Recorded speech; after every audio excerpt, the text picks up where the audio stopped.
I'm here in Jerusalem with a group of bishops from various countries in the world. We come regularly every year to come and visit the Christian community here, to offer them support by our presence and by our prayers, and also to advocate for them, because life here is difficult, very much a challenge. And every year, I've been coming now for the past 10 years, every year it gets worse. Of course, just now we come to a country which is traumatized. All sides in this country, whether it's the Israeli side or the Palestinian side, have been traumatized by years of conflict, and even more so by the atrocities of the 7th of October attacks, and then, of course, by the Gaza war. It's very difficult for people, when they're suffering themselves and are so traumatized themselves, to see the pain of the other side.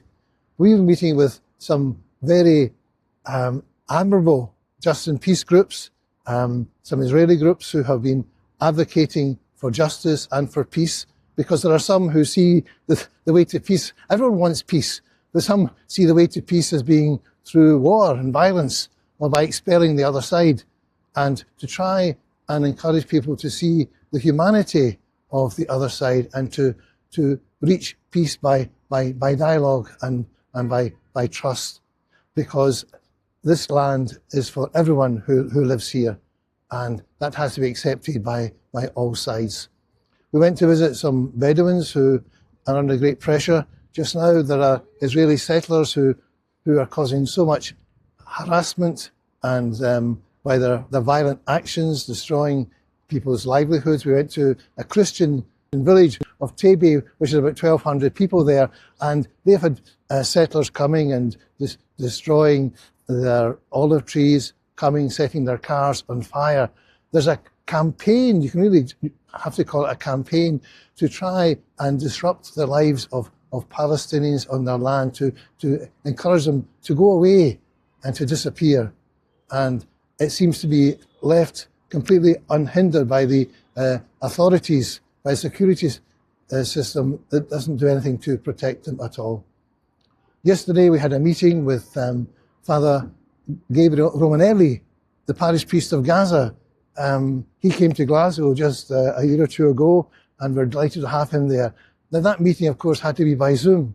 Gaza's not that far away from here, just a few miles, but we're not able to go to Gaza. And here we are here in the land of plenty, where life is good, and yet just a few miles away, they're still suffering in Gaza. Most people are living in tents. There's no electricity. Thankfully, Father Gabriele has got a solar panel, and that way he's able to make contact with us. But the water there is contaminated. He tells us most of the people in the Christian compound who have taken refuge there have been sick at one stage or another. And he himself, even though he was in the house, he was all wrapped up in a heavy coat and jacket in order to keep himself warm. Life there is still bad, but of course Gaza has gone from our headlines. And reconstruction, there is none. Cement's not allowed in. No, nothing is happening there just now. They're trying to restore the school system, but that's very difficult. Schools are destroyed, and in the Christian compound, there are still refugees who are occupying the school buildings because their own homes have been destroyed. So there's only a few classrooms available.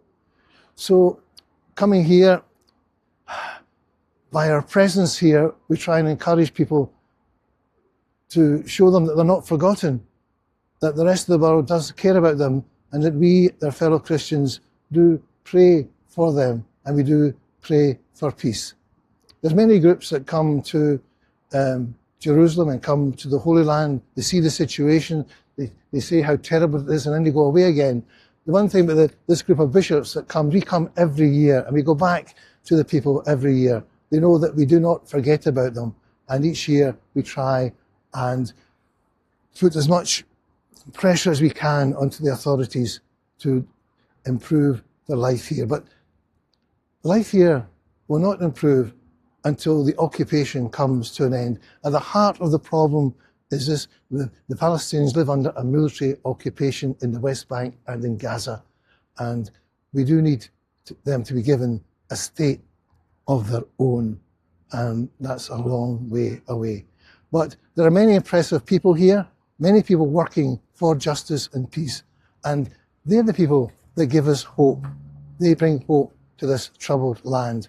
Like things, every year I come here, things seems to get worse. But I'm amazed at how people manage to keep hope alive in their hearts. As I say, everyone wants peace. If everyone could realise that the only way to peace is through justice.